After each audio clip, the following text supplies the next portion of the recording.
Most people want to achieve success and to create results, but most of us doesn't like to change or to change our habits and do something differently. I think it was Albert Einstein once said that the definition of insanity is repeating the same thing all over again, expecting different results. So if you want results, you have to do something different. So when you want to make a result, there is actually a recipe for it. So if you look at this model, we call it the fork because it's kind of a trifork. And you have these three gas handles, you might say, where you can adjust in order to achieve a result.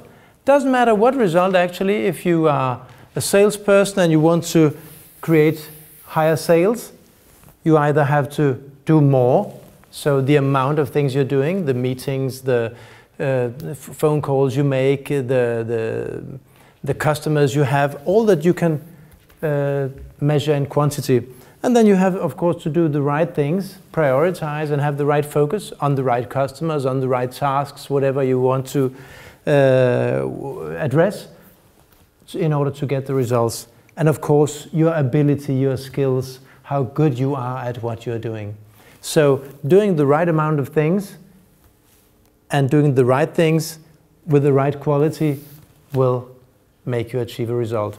What if I'm a manager? Well, if I'm a manager, it depends on how much time I'm with my employees, if I talk to them about the right subjects or at the right time, the right person, and my skills in actually motivate them, plan, follow up, develop them, whatever it is I have to do.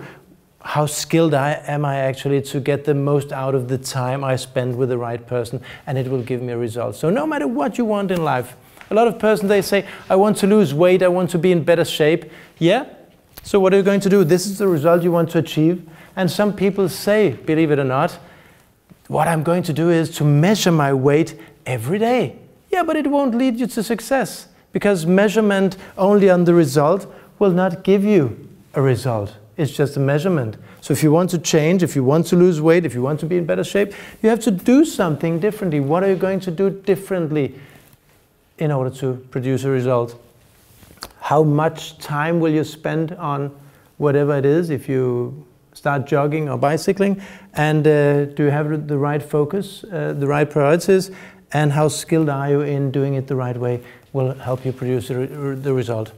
So why is this important? Of course it is, because if you don't follow up on these efforts, you're not going to produce results. So what you have to do is actually tell yourself, this is the result I want to achieve.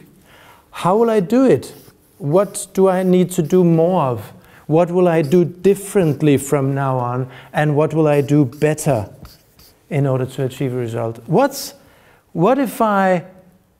if I'm really good at focusing, I'm really good at prioritization, let's say I'm the best in the world, and I'm really skilled, I have the abilities, so I'm maybe the best in the world there too, but my quantity is zero, I don't do any effort at all.